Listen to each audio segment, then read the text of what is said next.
Señor mío y Dios mío, creo firmemente que estás aquí, que me ves, que me oyes. Te adoro con profunda reverencia. Te pido perdón de mis pecados y gracia para hacer con fruto este rato de oración. Madre mía Inmaculada, San José, mi Padre y Señor, ángel de mi guarda, interceded por mí. Bueno, hoy el Evangelio nos presenta a Marta y María y esta famosa escena que seguramente recuerdas. eh, mm, Jesús está en Betania con Marta y María, estas dos hermanas muy amigas de Jesús. Y claro, María está escuchando al Señor y Marta se pone muy tensa, es intensa, ¿sí? Como muchos de nosotros, porque pues seguramente llegó con los apóstoles y está ahí poniendo la mesa y a ver qué les da de comer y tal. Entonces se enoja porque su hermana no le está ayudando y le dice, bueno, ya sabes, ¿no? Dile a mi hermana que me ayude, ¿no? Está ahí escuchándote, no haciendo nada. Y le dice Jesús, Marta, Marta, tranquila, una sola cosa es necesaria. María ha escogido la mejor parte, ¿no? Y esto lo estamos haciendo en nuestra oración con el Señor. Seguramente te ha pasado que andamos a mil, de arriba para abajo, y quizá el Señor nos diga lo mismo.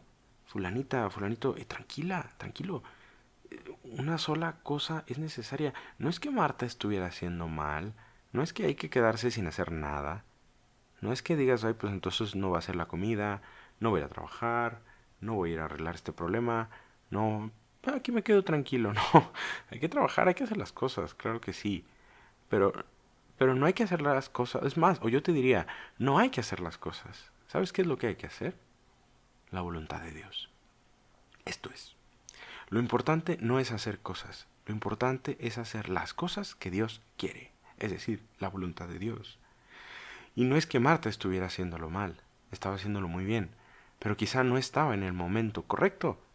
En el momento, en ese momento lo que Marta quizá tenía que hacer era ponerse a escuchar a Dios. Quizá a veces andamos así, ¿no? De arriba para abajo, y a lo mejor lo que tenemos que hacer en ese momento es rezar, ¿sí? A veces no sabemos qué hacer o no tengo no sé qué hacer, estoy desesperado, no sé qué. Pues mira, lo que tienes que hacer es ir a hacer tu oración o ir a hacer tu lectura espiritual. Eso es lo que sí puedes hacer. Ve a hacer eso, ¿sí? Hacer la voluntad de Dios es lo mejor que podemos hacer siempre, ¿sí?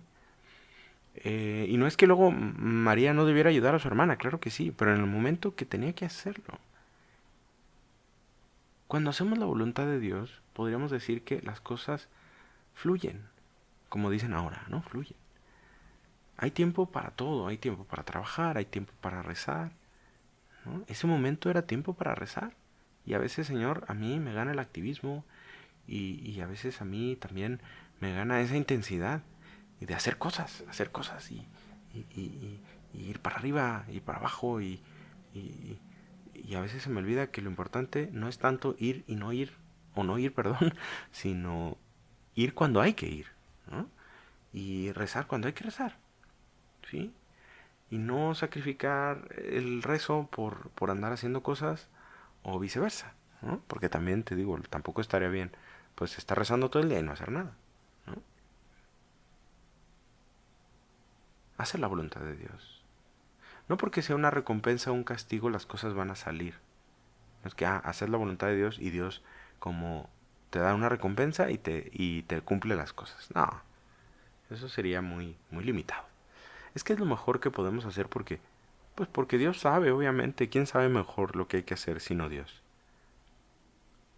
Una vez una persona que estaba entregada a Dios, digo, todos estamos entregados a Dios, pero esta persona en concreto, eh, pues vivía lejos de su familia por su entrega, ¿no?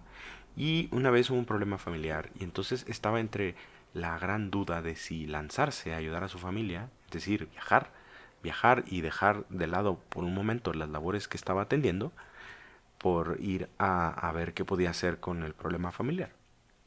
Y entonces se preguntaba y me preguntaba, padre, ¿tengo que ir o no ir? Y yo, pues no lo sé.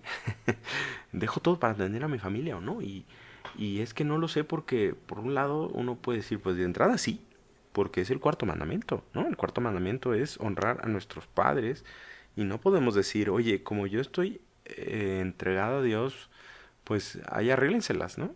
No puede ser la respuesta, digamos, para todos los casos. Pero también, quizá lo que hay que hacer a veces es dejárselo a Dios. ¿Qué es lo más prudente? No lo sé, solo Dios lo sabe. Precisamente la prudencia nos dirá que a veces hay que ir y a veces no. A veces hay que dejárselo a Dios y a veces hay que lanzarse. A veces hay que ser Marta y a veces hay que ser María. ¿Sí? Ahora, ¿cómo vamos a saber? Pues hay que rezar. Hay que escuchar al Señor para ver qué será lo mejor en ese momento. Y Dios cuenta también con tu inteligencia y tu prudencia, que hay que ejercitar todos los días, para saber cuál es la voluntad de Dios. Y cuando tú, no digo que la veas porque no es algo que se ve, pero Señor, cuando mm, más o menos yo pueda decir, pues creo haber decidido cuál pienso, creo que es la voluntad de Dios, lanzarse.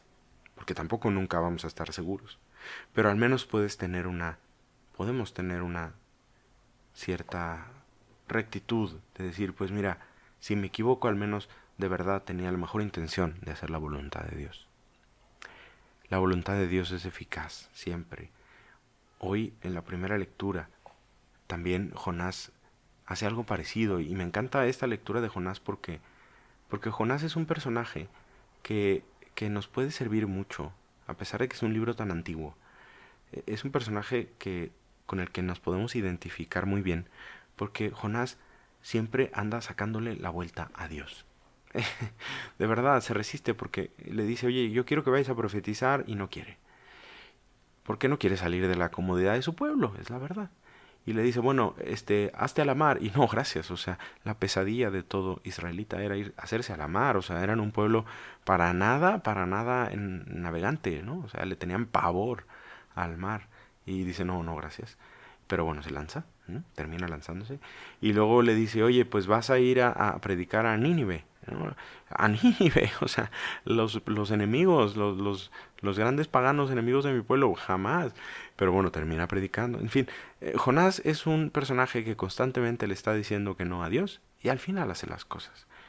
Yo me siento identificado quizá un poquito con Jonás, aunque la verdad es que a veces no le digo que sí al Señor, pero muchas veces al principio sí le digo que no, o sea, casi siempre termino diciéndole que sí, pero a veces ni eso, ¿no? Pero sí es cierto que muchas veces empiezo diciendo no, no, no, no, no, gracias, pero bueno, ándale, está bien. Y ese es Jonás, ¿no? Que va como a regañadientes un poquito, pero termina haciendo las cosas, ¿no? Por eso creo que nos podemos identificar. A lo mejor tú dices, no, yo no, pero yo sí. Y no tiene. Y aquí en la primera lectura, Jonás no tiene nada de esperanza, porque va a predicar la conversión a Nínive, una gran capital. Es, no sé, como si hoy en día te dijeran, oye, vamos a ir a predicar, que Dios nos mande a predicar a la conversión a Nueva York. No, hombre, no olvídalo. O sea, a la City, en Londres, ¿no?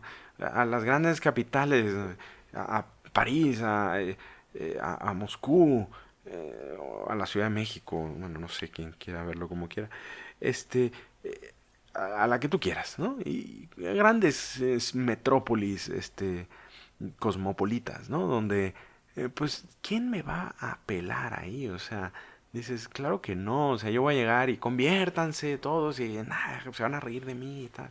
Entonces Jonás no quiere. Jonás no quiere, y además o sea, ha pasado de todo, ya se lo tragó la ballena, ya lo sacó, ya se hizo la mar, ya se hundió, ya todo, ¿sí? Y no quiere, pero va, termina yendo. ¿Eh? Una ciudad que dice era tan grande que se necesitaban 3 días para recorrerla. Son un poquito exagerados los que escriben estos libros, los judíos, porque yo vivo en Guadalajara y ni Guadalajara tardas 3 días en recorrerla a pie, pero bueno, así es una manera de decir que estaba muy grande. El problema es que Jonás se decide a hacer la voluntad de Dios y adivina qué. Se convierten. Los ninivitas creyeron en Dios, decretaron un ayuno, se vistieron con ropa de penitencia. El rey se convierte y termina funcionando. Luego Jonás se va a enojar con esto. Va a decir, ¿cómo es posible que sí se hayan convertido mis enemigos? Pero bueno, eso es otra historia. Lo que yo me quiero quedar aquí para nuestra oración es, Señor, es que cuando uno hace la voluntad de Dios, aunque sea regañadientes, aunque sea no a la primera, ni a la segunda, a la tercera, bueno, pero cuando uno hace la voluntad de Dios, salen las cosas, porque Dios sabe. La voluntad de Dios es la más sabia, la más prudente, lo mejor que podemos hacer. Funciona y haz lo que te dice, haz lo que Dios te diga. Y claro que va a funcionar, pues Él sabe más que nadie, ¿no? Lo mejor que podemos hacer para ayudar a los demás es hacer la voluntad de Dios. De verdad. Lo mejor que podemos hacer con nuestra vida para ser felices es hacer la voluntad de Dios. Lo mejor que podemos hacer en cualquier circunstancia es hacer la voluntad de Dios. Punto. No es porque sea un premio o un castigo, es porque Dios quiere siempre lo mejor para nosotros. No es que todo va a salir bonito, no es que todo va a salir bien, pero al final saldrá como Dios quiere, y de verdad no hay nada mejor que eso. Le pedimos a nuestra Madre Santa María que nos ayude a hacer siempre la voluntad de Dios. Ella es ejemplo. Por eso Jesús dijo, ahí esa es mi madre y mis hermanos, todos los que hacen la voluntad de Dios, todos los que me siguen en ese sentido. Pues ayúdanos, Madre nuestra, a hacer siempre, a buscar hacer siempre la voluntad de Dios, aunque sea no a la primera, la tercera, la quinta, la décima, pero que terminamos haciéndolo. Te doy gracias, Dios mío, por los buenos propósitos, afectos e inspiraciones que me has comunicado en esta meditación. Te pido ayuda para ponerlos por obra. Madre mía Inmaculada, San José mi Padre y Señor, Ángel de mi guarda, intercede por mí.